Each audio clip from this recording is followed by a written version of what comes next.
하나님의 크신 은혜가 함께 하시기 바랍니다. 자, 가슴에 손을 얹으시고요. 나는 하나님의 소중한 사람입니다. 시작. 나는 하나님의 소중한 사람입니다. 옆 사람의 손을 잡고요. 우리도 온전하게 삽시다. 기도하겠습니다. 거룩하시고 자비로우신 아버지 하나님, 은혜와 사랑에 감사와 영광을 드립니다. 주님께서 2월의 마지막 주일을 허락하시고 믿음과 사랑으로 주길 달려나와 신령과 진정으로 예배드리게 하시니 감사합니다. 하나님, 우리 예배를 받아 주시옵소서. 이 세상 살아가는 동안 우리 하나님께서 도와주시고 인도해 주시고 역사해 주심을 믿습니다. 우리가 만나는 일마다, 부딪히는 일마다, 경험하는 일마다 하나님 앞에 영광 돌리게 하시고 이 세상이 기뻐하는 방법으로가 아니라 하나님께 영광 돌리는 방법으로 헤쳐나갈 수 있도록 은혜와 믿음을 도와여 주시옵소서. 오늘도 너희도 온전하라는 말씀을 가지고 서로 은혜를 나눌 때에 성령 하나님이 주장하여 주셔서 말씀을 증거하는 자나 말씀을 듣는 자나 은혜 받게 하여 주시옵시고 하나님 앞에 온전함으로 나아갈 수 있도록 복나려 주시옵소서. 예수 그리스도 이름으로 기도드렸나이다. 아멘. 예, 지금은 전 세계적으로 러시아의 소치에서 동계 올림픽이 열리고 있죠. 세계 올림픽이라고 하는 그 내용을 보면은 그 제우스 신을 기념하기 위해서 4년에 한 번씩 모여서 운동 경기를 했던 것입니다. 그 당시에는 동계 올림픽은 있질 않아서 하계 올림픽도 몇 종류 되질 않았습니다. 근데 거기 특징이 있어요. 무슨 특징이냐? 바로 제우스 신을 경배하는데 이 남자 선수들이 나와서 레슬링하고 뭐 마라톤하고 그렇게 할 때 남자들이 쿨러던 벗고 했다는 거예요. 그래서 여자들은 구경도 할 수 없었고 참여도 할 수 없었고 그냥 그 운동장 경기장 안에서 하는 그런 내용이 정신이었다라고 하는 것입니다.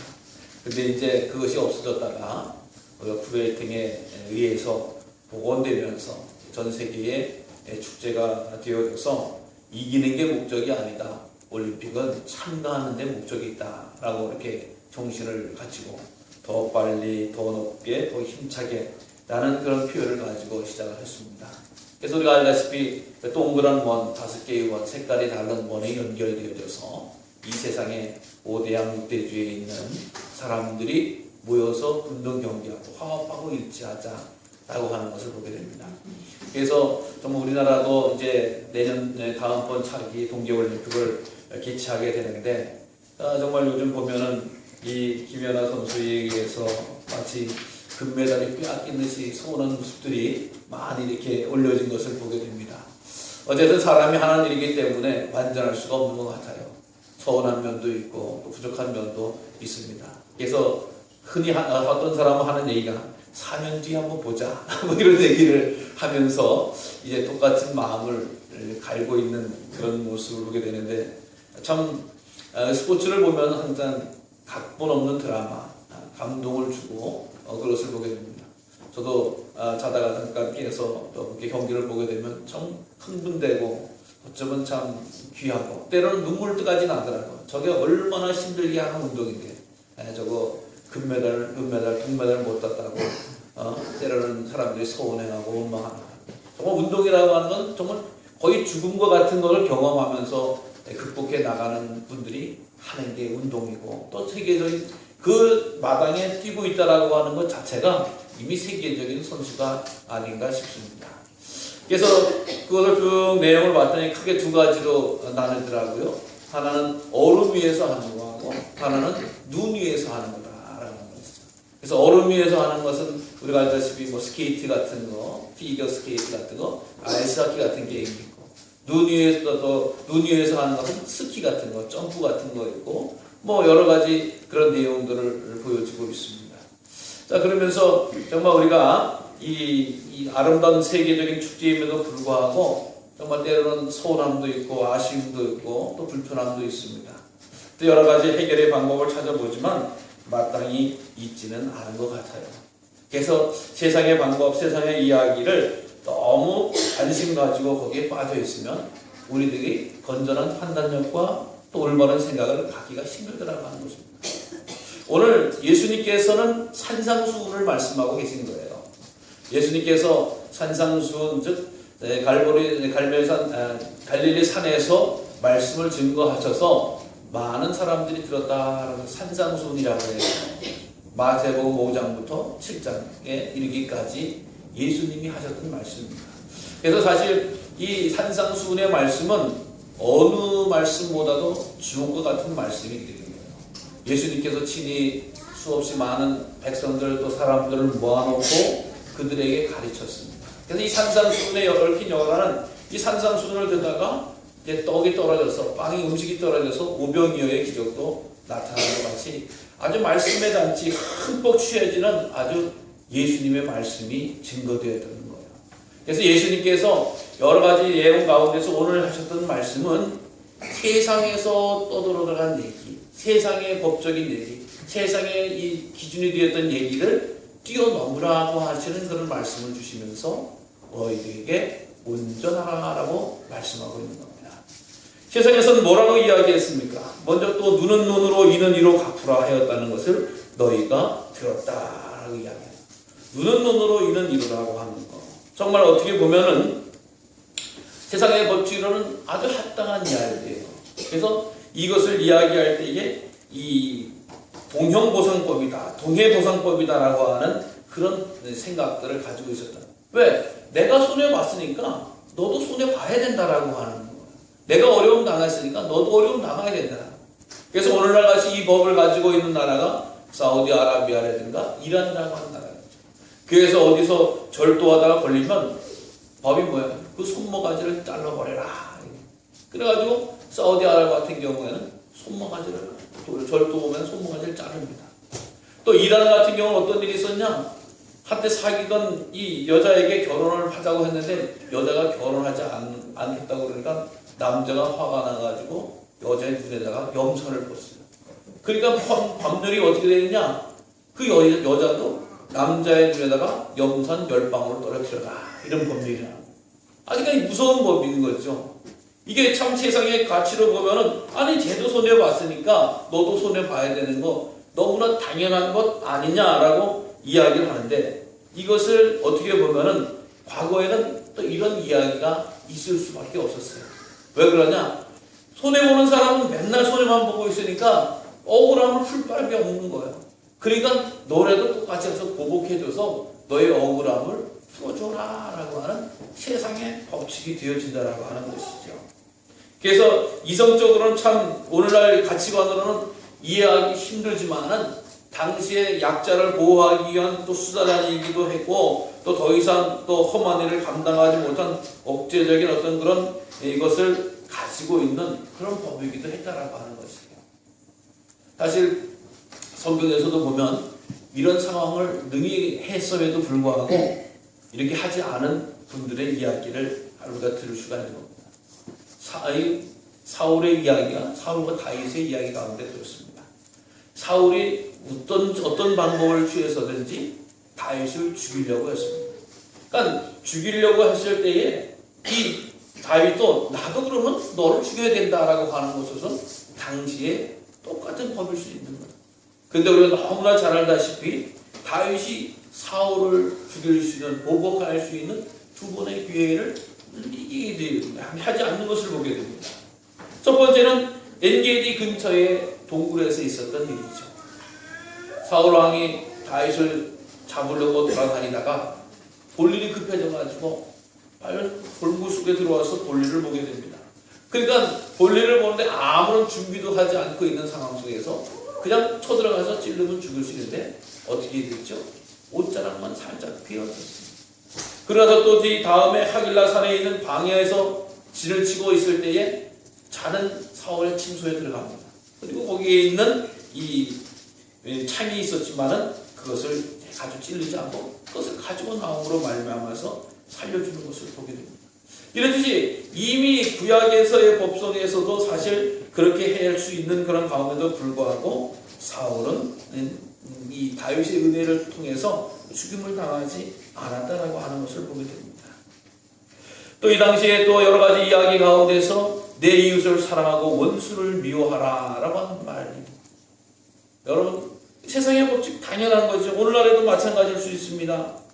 이웃을 사랑하고 이웃을 사랑하고 원수를 미워하라고 하는 것은 너무나 당연한 법칙인데 예수님은 뭐라고 이야기합니까? 원수를 사랑하고 자랑하고 사랑하고 박해하는 자를 위하여 기도하라라고 말씀을 해주고 있습니다. 세상의 법칙과 원리가 없다라고 한다고 하면은 이 말씀이 너무나 지당하고 당연한 말씀입니다. 세상에 이런 얘기가 떠돌아다닌다. 이건 얘기가 증거되어진다라고 이야기하는데 주님께서는 원수를 사랑하라고 하는 말씀을 해주시고 또 그를 박해하는 자를 위해서 기도하라고 하는 말을 이야기합니다. 차라리 박해하는 자를 위해서 저주하라고 하면 오히려 편할 수도 있어요. 또 미워하는 원수를 사랑하는 원수를 죽기 위해서 기도하라고 하는 이런 이야기를 할 수 있을지 모르지만 전혀 다른 말씀을 해주시는 것을 보게 됩니다. 왜 이렇게 가능한 걸까요? 오늘 주님께서는 내 자신이 온전한 것 같이 너희도 온전하라고 하는 것처럼 온전한 주님이시기 때문에 가능한 줄로 믿습니다. 여러분, 이 세상에서 인간의 육신을 입으시고 가장 온전하신 분은 우리 주 예수 그리스도밖에 없는 줄로 믿으시길 바랍니다. 그래서 오늘도 예수님께서 이 말씀을 하셨다라고 하는 것은 우리도 가능하다라고 하는 예수님이야말로 워낙 높으신 분이시고 하나님이시고 또 인간의 육체를 입으시고 오신 분이니까 가능한 거지 우리는 어떻게 그렇게 할 수 있겠습니까? 그냥 세상의 법도대로 살아가기도 정신이 없습니다. 어떻게 온전할 수가 있습니까? 라고 되물을 수도 있습니다. 그러나 여기에는 좀 우리가 생활에 있어서 삶의 방법에서 어려울지라도 이 말씀을 우리가 잘 풀어지면은 다시금 회복하게 되어지고 또 변화되어질 수 있다라고 하는 것을 기억하시길 바랍니다. 여기서 온전하다라고 하는 말은 영어로 perfect라고 하는 말을 쓰죠. 이 퍼펙트하다라고 하는 이야기인데 이 온전하다라고 하는 말의 뜻은 본바탕 그대로 고스란히 가지고 있다라고 하는 표현을 쓰기도 합니다.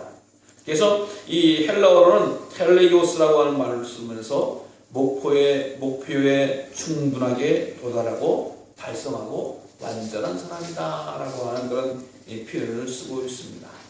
여러분, 이 세상에 완전한 사람이 예수님 전에 있었다고 하면 누가 있었을까요? 성경은 이 완전한 사람을 바로 아담과 하와로 봅니다. 아담과 하와가 완전할 수 있었다고 하는 것은 그 사람들의 행위가 완전했다고 하는 것이 아니라 그 사람들에게 하나님의 형상이 그대로 지음받았기 때문에 완전하다라고 하는 이야기예요. 여러분, 우리가 거룩하고 완전해지기 위해서는 하나님의 형상을 회복해야 될 줄로 믿으시기를 바랍니다. 아담이 범죄하기 전의 모습, 이것이 완전한 형상을 가진 사람, 바로 이 아담과 하와의 모습이었다라고 하는 것입니다. 아담과 하와는 이 인생에서 죄로 물들기 전에, 죄로 무너지기 전에 하나님의 형상을 그대로 가지고 있는 그런 모습이었다라고 합니다. 그러나 그 이후의 모습은 인간은 항상 하나님 앞에 범죄할 수밖에 없었고 무너질 수밖에 없었다라고 합니다. 성경에 수없이 많은 사람들이 나오고 때로는 하나님께서 완전하다라고 칭찬을 드렸던 사람들도 다 무너지는 것을 볼 수가 있습니다. 그러니까 우리들의 삶에 있어서 완전함이 아니라 우리들의 거룩한 완전함이 아니라 하나님을 향한 믿음의 완전함을 주님께서는 요청하고 있다라고 하는 것입니다. 노아가 그런 사람이었습니다. 세상 사람 다 죽을 때에 노아와 그의 자녀들과 또 자부들은 구원을 받아 있었어요. 예수님이 하나님 그를 뭐라고 이야기하셨습니까? 그는 완전한 사람이었다. 의롭고 완전한 사람. 그렇지만 노아도 또 알다시피 그가 술에 취해서 포도주에 취해서 실수를 범하는 죄를 저지르게 됐지요. 그 이후에 보면은 또 그 전에 보면은 아브라함 같은 경우도 마찬가지였습니다. 아브라함 같은 경우도 하나님께서 정말 믿음의 자손으로 내가 나를 온전히 경외하는 자구나라고 하지만 그가 또 실수를 하게 됩니다. 또 모세도 마찬가지고 이 사람을 죽이는 그런 죄를 범하게 되어졌고 다윗 같은 경우도 마찬가지였습니다. 간음죄와 살인죄를 저질렀고 예수님의 제자들도 예수님을 부인하기도 했던 그런 모습을 보여주고 있습니다. 이 세상에 어떤 인간도 어떠한 사람도 완전할 수가 없다라고 하는 것을 보여주고 있습니다. 그렇지만 우리는 완전을 포기해야 됩니까? 아니라고 하는 것입니다. 완전을 주님께서 명령하신 것처럼 완전을 회복해야 될 줄로 믿으시길 바랍니다. 주님, 제게 완전을 회복시켜 주시옵소서. 완전을 회복시켜 주시옵소서.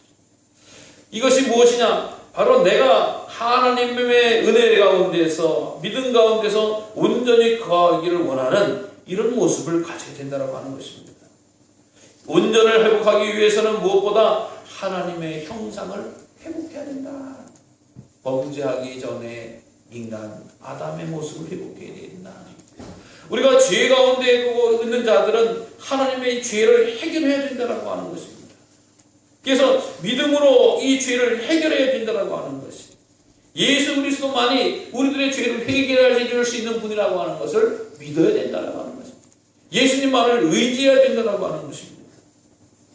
여러분, 예수님께서 우리들에게 유일한 하나님의 형상을 회복시켜 주실 분으로 믿으시길 바랍니다. 그리고만을 의지하시기 바랍니다. 그러지 않고는 우리가 완전해질 수, 온전해질 수 없다라고 하는 것입니다. 예수 그리스도를 닮아갈 때에 우리가 온전하게 되어진다. 너희들만 온전하게 서라라고 하는 말씀이 아닙니다. 하늘에 계신 아버지의 온전하심 같이 너희도 온전하라. 예수 그리스도 안에서, 말씀 안에서, 믿음 안에서 온전하라라고 하는 것을 말씀해주고 있습니다. 그래서 예수님 닮기를 소원해야 됩니다. 예수님을 뚫어지게 바라봐야 됩니다. 예수님의 시선에서 벗어나서는 안 된다라고 하는 것입니다. 그래서 항상 우리가 예수님을 가까이 하고, 예수님의 말씀을 가까이 하고, 예수님의 행동을 가까이 하고, 예수님의 뜻을 가까이 하는 것이 우리의 온전함을 이루기 위한 복된 일이라고 하는 것입니다. 여러분, 참 닮으려고 할 때에 우리가 잘 알다시피 닮는다고 하는 부모가 이 자녀에게 물려주는 것을 유전이라고 하기도 하고 또 유산이라고도 하죠. 이 유전에 대해서 보면은, 연구한 것을 보면은 부모는 사실 자녀에게 약 5만 가지의 것을 물려준다. 5만 가지. 참 많은 것을 자녀에게 물려주지요. 뭐 알다시피 유전자를 통해서 검색을 해보면 무슨 말과 행동과 습관과 선행과 거짓말, 슬픔, 기쁨 같은 감정도 사실 부모님으로부터 이 물려를 받는다고 그럽니다. 그래서 부모님이 선한 일을 하게 되면 좋은 유전자가 후손들에게 물려받아서 복을 받는다라고도 해석을 하기도 합니다. 또 부모가 악한 일을 하면 나쁜 유전자가 후손에게 옮겨져서 또 이 씨가 끊어지는 경우도 있다라고 이 사람들은 이야기해요. 그래서 자녀가 부모님을 닮을 때에 겉모습뿐만 아니라 혈액형도 닮고 식성도 닮고 음성도 걸음걸이도 닮는다라고 하는 것이에요. 심지어 텔레비전 보는 습관도 닮고 젓가락질 하는 습관도 닮고, 하여간 부모가부터 모든 것은 자녀는 꼭 닮아야 닮는다라고 하는, 그러니까 어떻게 보면 부모의 모든 것이 자녀의 모든 것이 되어진다라고 하는 것을 말씀해주고 있습니다.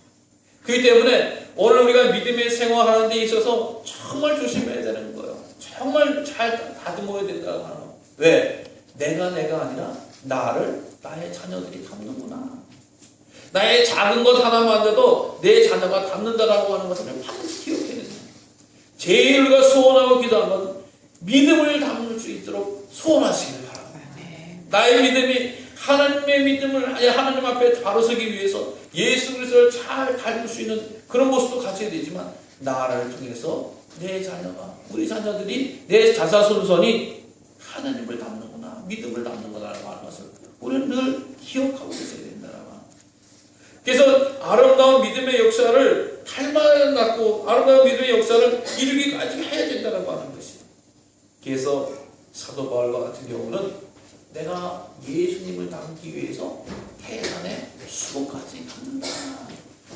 여러분, 아마 아이를 낳으신 분들은 해가지고 아기 낳으신 분이 아마 없으실 거예요. 물론 있으시면 축복이겠죠. 애 낳기 위해서는 어떻게 돼요? 정말 여자분들이 온 기력을 다 쓰시죠. 그래서 옛날에는 자기가 애를 낳고 들어갈 때 벗어놓은 씨를 다시 신을 수 있을까라고 하면서 이 출산의 현장에 들어가셨다라고 그러잖아요. 오늘날에 아무리 발달된 문명이 있을지라도, 기술이 있을지라도 뭐 수술하면 편하다라고 하는 거 봐도 수술한다고 그게 쉬운 게 아니잖아요. 얼마나 고통스럽고 어려운 게 출산하는 일입니까? 우리 여자분들은 아시죠?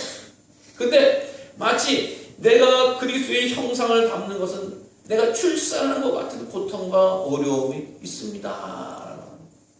여러분, 우리가 믿음의 생활 만만하게 해서는 안 된다고 하는 것입니다. 온갖 힘과 기력과 믿음과 의지와 노력을 다 해서 하나님 바라보고 믿음의 생활을 해야 될 줄로 믿으시기 바랍니다. 즐거움을 하는 게 아니에요. 우리가 애쓸 때는 애쓰고 수고할 때는 수고하고 고통받을 때는 고통받는 것이 믿음의 길이라고 하는 것입니다. 사실 이 운동 경기에도 완전한 경기를 하는 그런 표현을 쓰는 게 몇 가지가 있어요. 특별히 야구 같은 경우는 퍼펙트 게임이라고 하죠. 퍼펙트 게임은 이 투수가 9회 동안 할 때에 한 투수가 한 명도 1루에 내보내지 않는 거예요. 그럼 무슨 얘기냐? 27명의 타자를 만나는데 삼진아웃 1회 3명, 2회 3명, 그래서 9회까지 27명, 27명의 선수를 만날 때에 그 27명이 한 명도 밖에 나가지 않는 거예요. 그러니까 뭐 포볼도 있어서도 안 되고 데드볼도 있어서도 안 되고 실책도 해서도 안 되고 이 투수가 퍼펙트했다고 하는 큰 영광인데 그 27명의 타자를 한 번에 안 보내기 위해선 이 혼자 마운드에 서 있는 투수는 거의 기진맥진해야 됩니다. 사실 별 신경을 다서 여러분 경기 혹시 보신 분들은 알겠지만 잘 나가다가 마지막에 두 번째 사람 남겨놓고 실수를 허락하는 경우가 얼마나 많아요. 끝까지 가기가 얼마나 힘든지 알 수가 없는 거예요. 만약에 그것을 다 쳤다면 퍼펙트 게임 한 사람 아주 칭찬을 엄청 해봤습니다. 또 볼링을 하는 경기를 보면 이것을 던질 때 12번의 이 스트라이크 한 번에 던져서 그 핀을 탁 쓸어낸 걸 12번을 한 번도 공 던져서 하나도 남기만 해요. 그것을 갖추면 300점을 맞는데 그것을 스트라이크예요. 그러니까 퍼펙트 게임이라고 해요.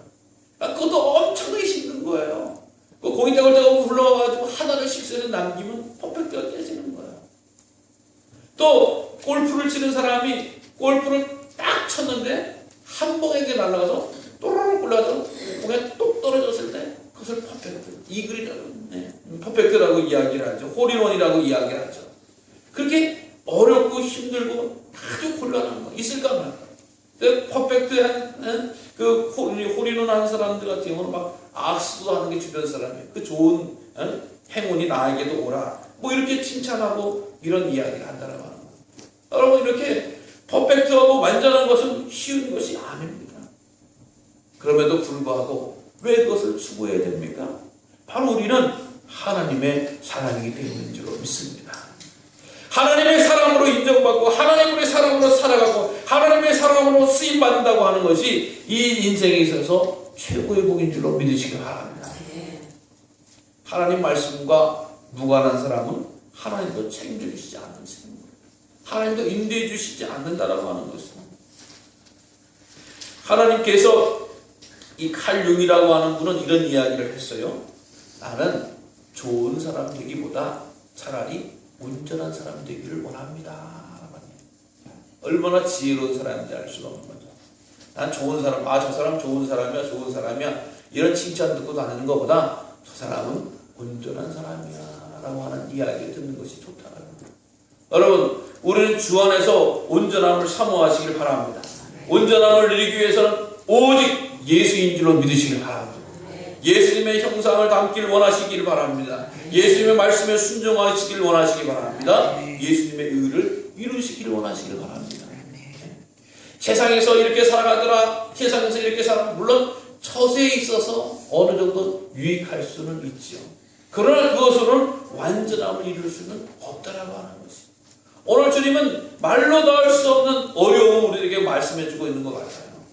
세상에서 보복하고 대적하는데 참고 대적하지 마라. 억지로. 그래서 어떤 일을 하라면 왜 오른편을 맞거든 왼편을 돌려대고 오리를 가자면 십리를 가고 속옷을 가자면 겉옷까지도 주고 아주 말로 할 수 없는 그런 어려움을 말씀해 주고 여러분 사실 이것이 별게 이 예수님의 입장에서 볼 때 이것이 어려운 것이 아니에요. 그러나 우리는 여기에 너무 집착해 있다라고. 여기에 너무 매달려 있다라고. 우리들의 영혼이, 우리들의 심령이, 우리들의 삶의 영원한 궁점이 이것에 맞고 들맞고 또 가지고 누린다라고 하는 것이 아니라 주의 뜻을 따르는 일이 최선인 줄로 믿으시길 바랍니다. 여러분, 이것을 몰랐던 사도들도 어떻게 됐어요? 예수님을 쫓아다니면서도 여전히 자기 자리를 탐냈습니다.